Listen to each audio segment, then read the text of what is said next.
¿no? Listo.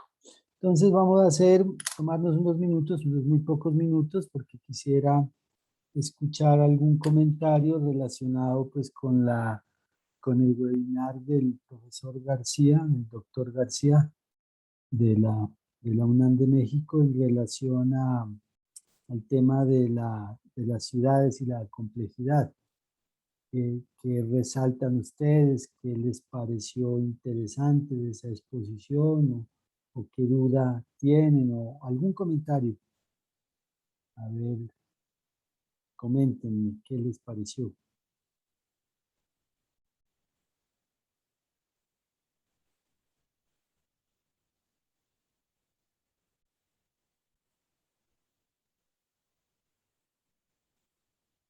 Adriana, Yesenia, ¿qué tiene para decirnos?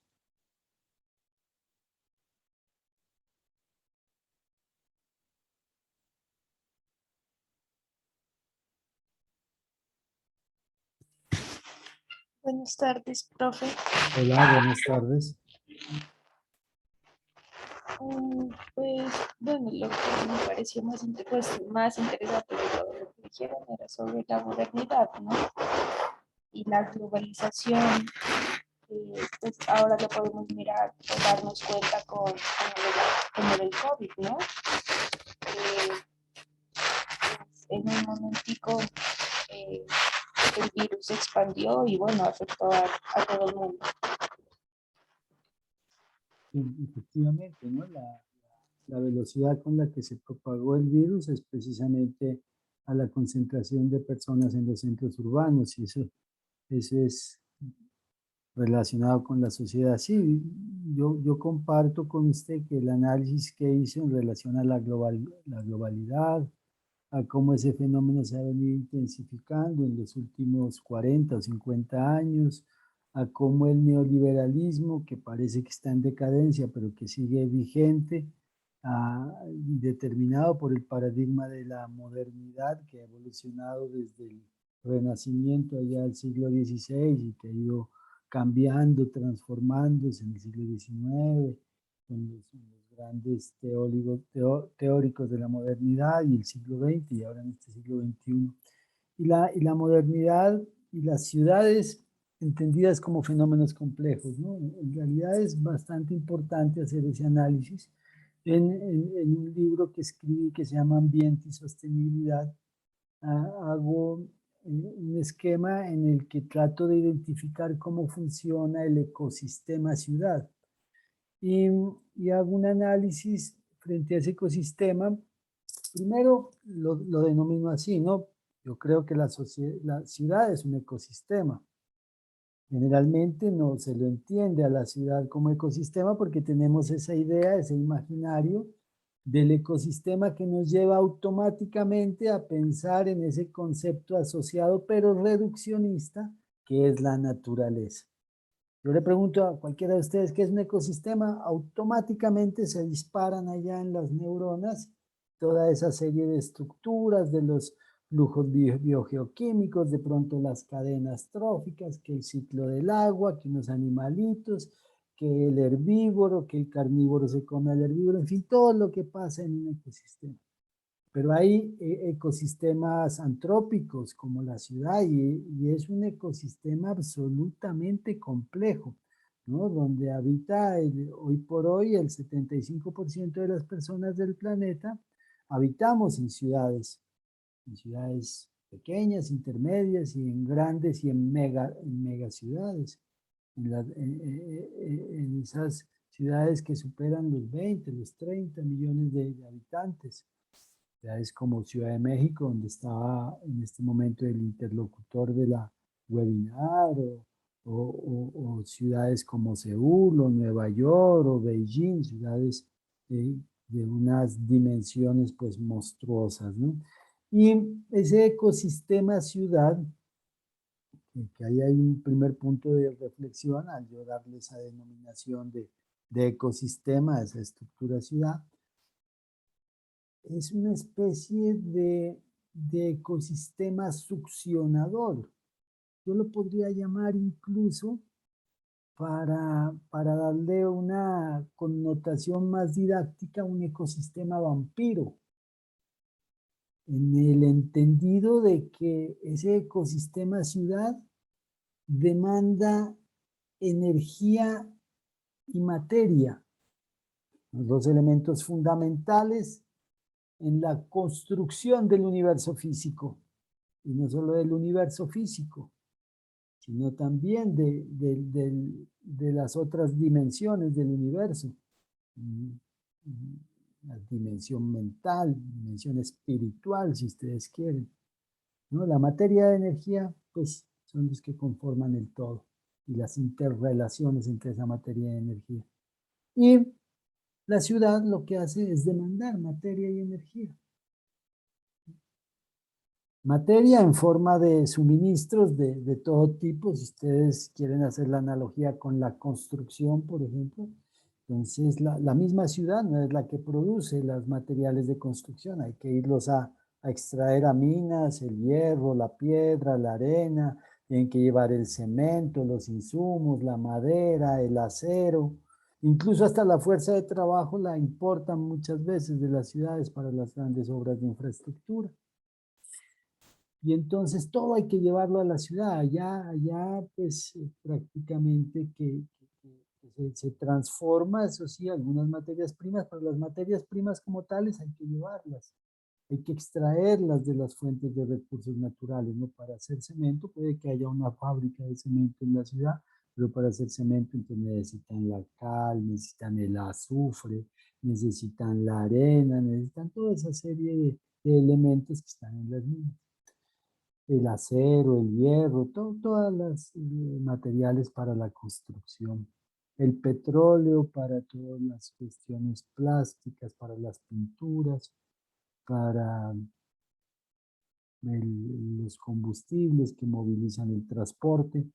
Los alimentos, pues los alimentos emblemáticos, si a la ciudad le cortaran, a cualquier ciudad del mundo, hablo yo, ustedes pueden imaginarse la ciudad de Pasto, Bogotá, Nueva York, Seúl, México, Santiago, Madrid, así de la ciudad que ustedes quieran, ¿no? Si les cortaran el suministro de alimentos, pues duraría muy poco esa ciudad antes de que se murieran de hambre los habitantes, ¿no? Entonces la ciudad es absolutamente dependiente de materia y energía. Y de energía también, pues porque si la energía eléctrica no se produce en las ciudades, se produce en las termoeléctricas, en las generadoras nucleares, en el caso de las ciudades de Europa. Saben que en Europa el 80% de la energía es producida en plantas nucleares.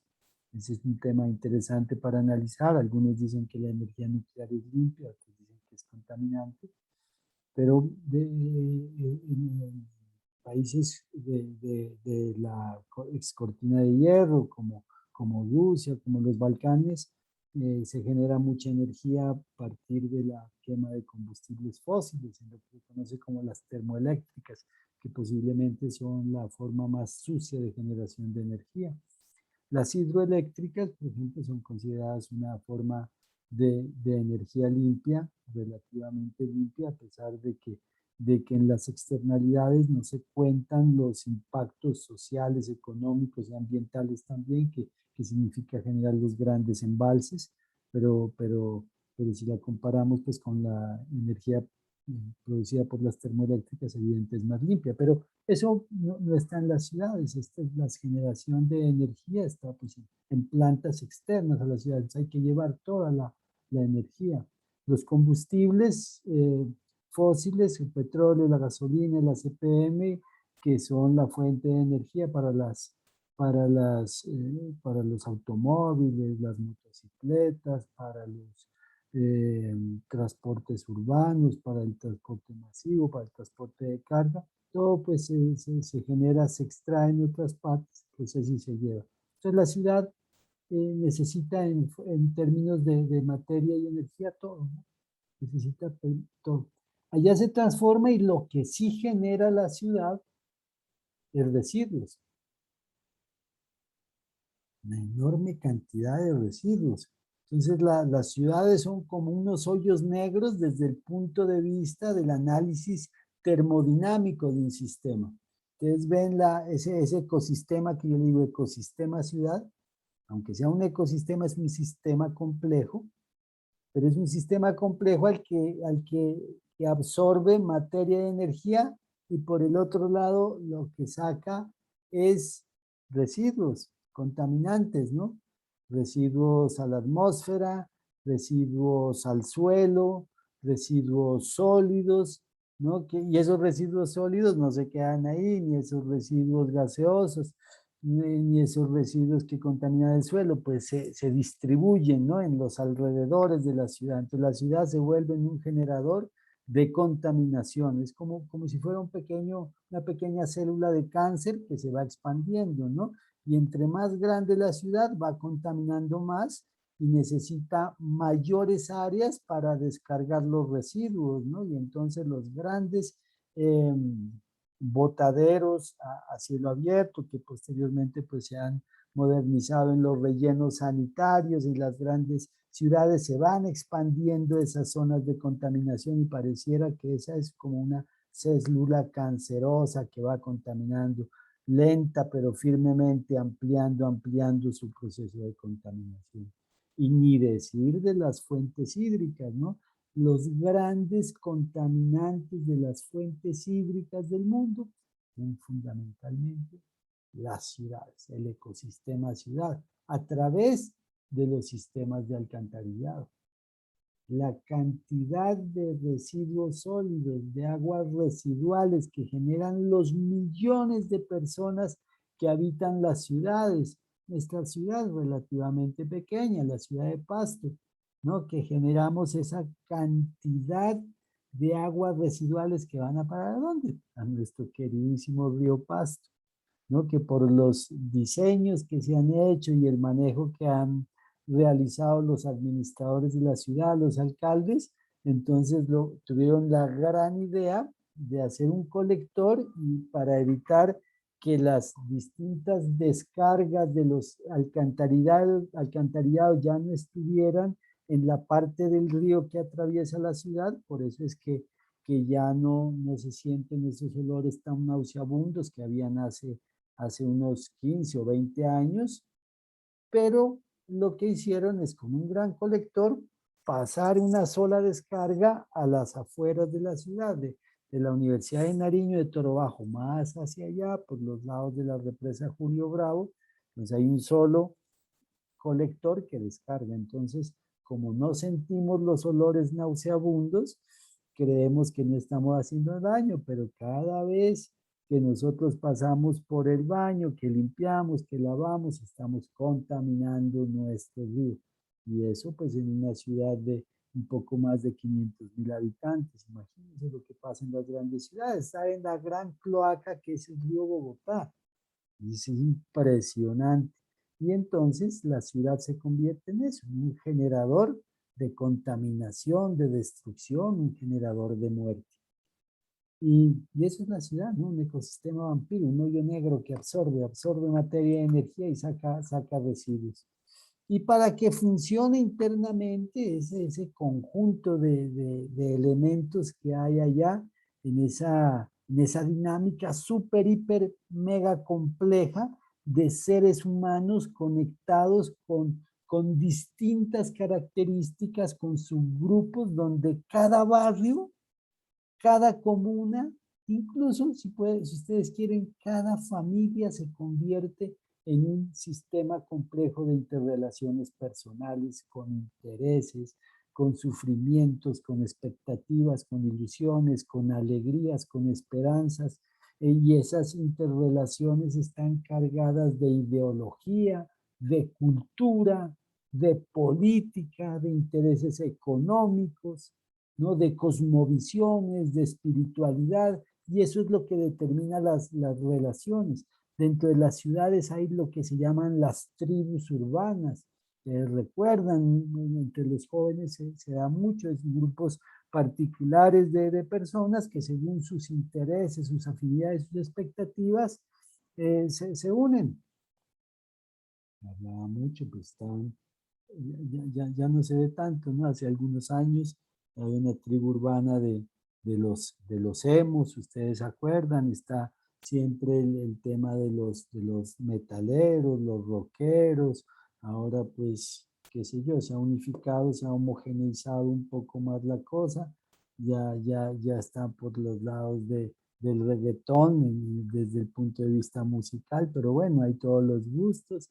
Estaban otro grupo de personas que se unían a través de músicas un poco más ancestrales, las músicas andinas, en fin, y no solo en términos de la música, sino en temas de gustos, los que les gusta el anime, los que les gusta, qué sé yo, el cine, los que les gusta la literatura, los deportistas, eso por hablar un poco entre los jóvenes, pero si nos vamos a otro nivel, están ya pues el tema político, por ejemplo, que es muy segmentado y que es bastante reduccionista y que no admite posiciones intermedias. Incluso si ustedes quieren analizar únicamente el espectro político de la izquierda, hay toda una gama de secciones que comparten muchas cosas, pero que se diferencian en otras tantas, ¿no? Y las diferencias suelen ser sutiles y que para un observador desprevenido dicen, pero ¿por qué están diferenciados? Y a veces existen inclusive unos odios acérrimos entre las distintas facciones de la izquierda, ¿no? Y bueno, y también pasa en la derecha y en el centro y en todas partes, solo por dar un ejemplo de cómo se surgen esos grupos humanos y cómo esos intereses establecen relaciones complejas.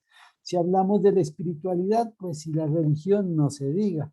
Entonces están los protestantes, que ellos conforman sus propios guetos, ¿no? Sus propios grupos, y entonces se reúnen, pues entre ellos hacen su esquema de adoración al Dios con unos rituales particulares. Están los católicos, los agnósticos, en fin, y los de otras religiones también. Aquí pues, en nuestro entorno conservador y godo, que es el de la ciudad de Pasto, cristiano ultranza, pues no se ven mucho otras religiones, pero sin embargo, pues los hay. Está quienes practican el Islam, por ejemplo, un grupo cerrado de los señores que tienen esos negocios, los libaneses, los palestinos allá en el centro de la ciudad, que practican el Islam y tienen su forma. Entonces ellos también se articulan y reaccionan con los otros grupos. Y todos esos grupos en esas dinámicas con intereses, expectativas, visiones del mundo distintos, pues empiezan a interactuar y hacen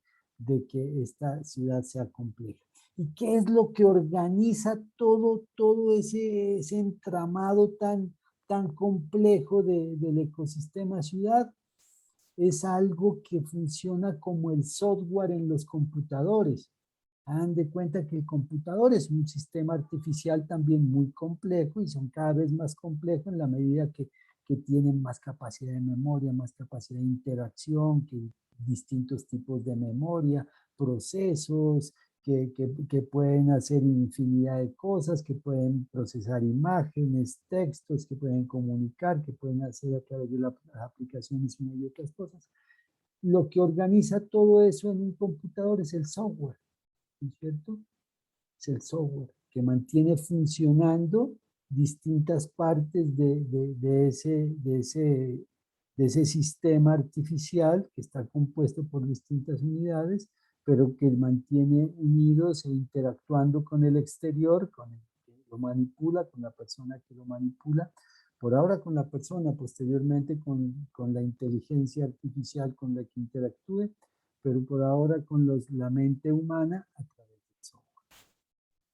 Y en la ciudad existe un software también que permite que todas las cosas funcionen, que funcionen bien, mal, regular, arbitrariamente, injustamente, ¿no? Con la predominancia de los poderosos, que funcione arrinconando a los menos favorecidos, que funcione aplastando las ilusiones, que funcione homogenizando la identidad cultural de las personas, que funcione como sea, bien, mal, pero hay algo que hace que funcione.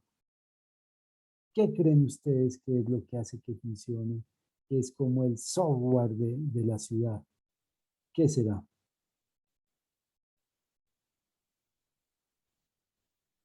¿Qué piensan? ¿Cuál es el software de este ecosistema ciudad? Me asusto porque pregunto y se empiezan a salir. No se vayan. Si no quieren contestar, pues no se salgan.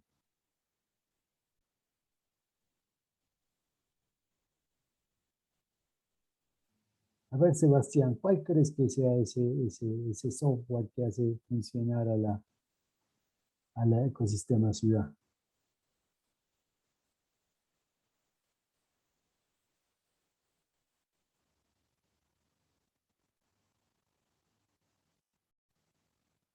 Sebastián, se le está entrecortando. Bueno, está mal la señal. Entonces, no importa. Y voy a decir, el software que hace funcionar el ecosistema ciudad es la cultura. Entonces, lo que agrega todo es la cultura. Y la cultura no es una sola cosa, es una mezcla de muchísimos elementos, ¿no? Es ese pegante, es ese adherente que hace que la sociedad funcione como funciona. Como les decía, nosotros podemos hacer juicios de valor y podemos decir que está bien, que está mal, pero las sociedades, y aquí la sociedad pastusa funciona articulando todos los procesos, inclusive los procesos científicos, técnicos y tecnológicos están arraigados a la cultura. La forma en que se construyen los edificios, la forma en que se dan los procesos educativos, cómo transmitimos y construimos conocimiento. Todo está determinado por la cultura, ¿no? Edgar Morán habla de que hay una trilogía entre lo que es las ciencias antroposociales, que él llama, en donde cabe, por ejemplo, la educación, las ciencias naturales, en donde puede caber la química, la física, las matemáticas, y donde caben las ciencias biológicas. Y él separa un poco las ciencias biológicas en el sentido de que nosotros, como seres humanos tenemos una condición bien particular, y es que nosotros somos seres antroposociales y somos seres biológicos, pero eso que nos parece a nosotros absolutamente eh, evidente, el proyecto de la modernidad se ha tratado de encargar de diferenciarlos,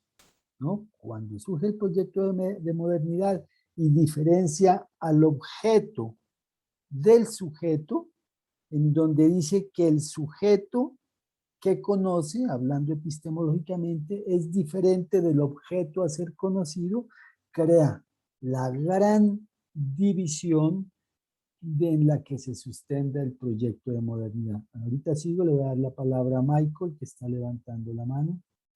Siga, Michael. Buenas, profe. Hace poco usted mencionó algo sobre la diversidad de todos los grupos de que pues se pueden estar formando.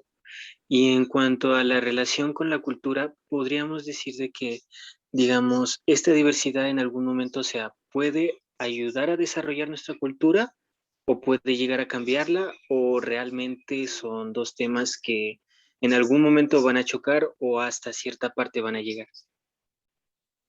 La diversidad de tendencias, de pensamientos, de cosmovisiones, digamos que no es que ayude a desarrollar la cultura, sino que forma parte de la cultura, porque la cultura en sí mismo no se hace ni mejor ni peor, la cultura es como es. Por eso les decía que no podemos entrar a calificarla ni a decir que hay una cultura buena ni una cultura mala. La cultura simplemente es la expresión, la característica de esas relaciones que tenemos entre primero como individuos, como especies, y como especie y como sociedad. Edgar Morán habla de esa relación individuo, especie, sociedad, y habla de que nosotros como sociedad somos auto-eco-organizados, y lo que nos une como individuo, como especie y como sociedad, y que nos vuelve auto-eco-organizados es la cultura.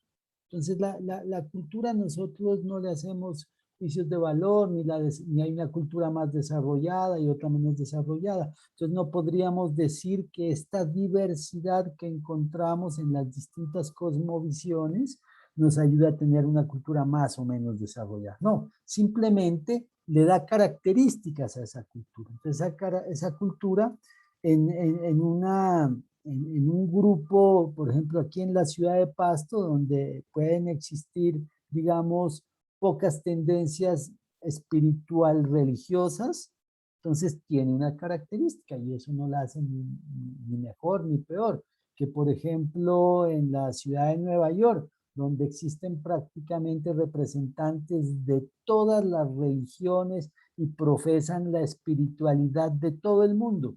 Entonces allá, esa no es que sea mejor ni peor, sino que es diferente simplemente, ¿no? Y eso es el reconocimiento, pues, de nuestra identidad.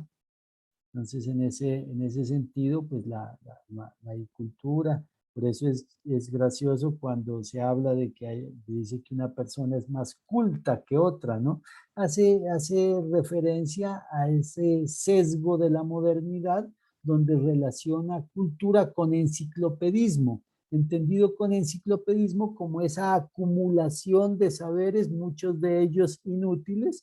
Entonces de pronto dicen que es muy culto aquel que conoce, qué sé yo, por ejemplo, todas las obras de Mozart, de Chopin y de Tchaikovsky, de todos los clásicos de ese tipo de música, o que conoce todas las obras de los griegos, de los presocráticos, en fin. Entonces se habla de cultura en el sentido enciclopédico, y eso definitivamente pues no es la cultura, no, eso es una simple acumulación de conocimientos, que eso pues tampoco está mal, es valioso, incluso es necesario en el desarrollo de la ciencia, ¿no? Un tema bien importante en el pensamiento complejo es el no descalificar a las ciencias,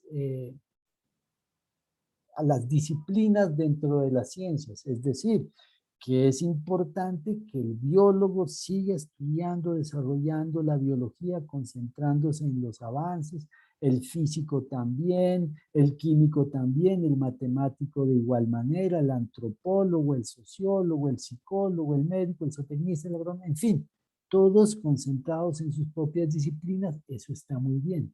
La gran crítica que hace el pensamiento complejo es que esa hiperespecialización lleva a la comunidad científica, a los individuos, a concentrarse tanto en una sola cosa que pierden la perspectiva del resto del mundo, del universo.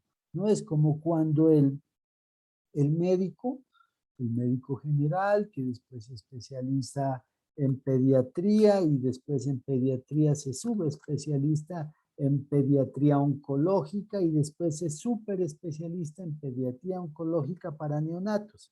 Es decir, que eres un médico que podría tratar temas de cáncer, pero en neonatos. Los neonatos son los niños que recién nacidos como hasta los 3 meses o incluso ya antes de nacer, que están en el vientre de la madre y que les pueden ya tratar, ¿no? Pero si usted va a un médico que ha estudiado yo no sé cuántos años para lograr esa super especialización y es amigo suyo y usted le dice, hola, me está doliendo el estómago, ¿qué será que me tomo? El señor no tiene ni idea. Si no, vayan del médico general, yo no sé. Entonces uno dice, ¿cómo, hermano, con ese conocimiento tan profundo, tantos años de estudio? No, a él pregúntenle, es del niñito que está allá en el vientre de la madre, que está por nacer y que ya le descubrieron que tiene un cáncer. Ahí él lo ayudará y lo solucionará. Pero entonces cuando nosotros nos concentramos en analizar el árbol, pero no vemos el bosque, entonces perdemos la perspectiva y esa es la crítica que hace el pensamiento complejo y a eso es lo que nos ha llevado el proyecto de modernidad, el pensamiento occidental y la ciencia clásica. Por eso, en este análisis que estamos haciendo del pensamiento complejo, acercándonos y adentrándonos a él, lo primero que tenemos que conocer es precisamente dónde surge el momento histórico, donde surge esa gran división entre el sujeto y el objeto, donde nace el proyecto de modernidad, que es el que nos ha causado tantos problemas, la mayor parte de las crisis que vive este planeta, incluida la crisis ambiental, que nos tiene prácticamente al borde de la extinción, surgieron allá, cuando surgió la modernidad. Y eso surgió en el siglo XVI. Bueno, arrastraba desde los griegos, pero se asentó, se consolidó en el siglo XVI con Descartes. Descartes dicen los franceses, ¿no? Ya me la estoy explicando de que puedo pronunciar bien el francés, pero nosotros decimos Descartes. Yo ya lo escuchaba ahí unos profesores, me causa un poco de gracia que dicen Descartes. Bueno, con Descartes. Y ahí es donde empieza el principio del fin, ¿no? La construcción del proyecto de modernidad, del renacimiento, y ese es el trabajo que ustedes van a hacer, que lo van a empezar a hacer. Pues para eso está dedicado el espacio del próximo jueves, el 23. Pueden empezar en ese espacio, pueden empezarlo desde ahora y lo tendrán que seguir haciendo porque lo van a entregar a mediados de enero, ¿no? Ese es como la segunda valoración importante que tenemos de un trabajo. Es un trabajo que van a hacer en grupo y consiste en una lectura que les voy a compartir ahora en este momento aquí en el chat del grupo. Les voy a compartir el archivo, pero de esa lectura ustedes van a hacer un mapa conceptual y lo van a exponer. Ya les dije, en grupos de 3, de 2 o de 1, máximo de 3. ¿No? Entonces van a hacer un mapa conceptual y lo van a exponer. Entonces, en primer lugar, les voy a compartir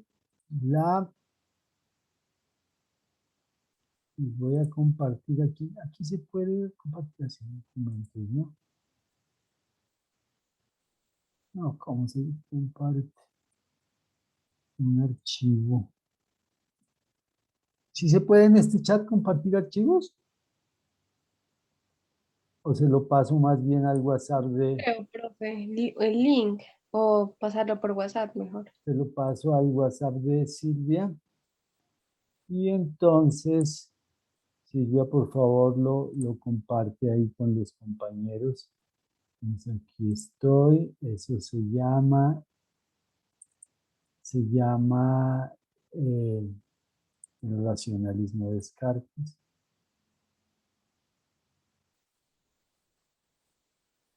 Listo, ya se lo envié. Y lo que ustedes van a hacer es un mapa conceptual. Por ello les voy a mostrar un ejemplo, ya vamos terminando la clase, entonces voy a mostrar un ejemplo de cómo puede ser eso. Vamos a ver aquí. Entonces aquí, por ejemplo, yo tengo un texto que es el de Luz Arbani de la teoría general de sistemas, ¿no? Está cargando. Este es el texto. Muy bien.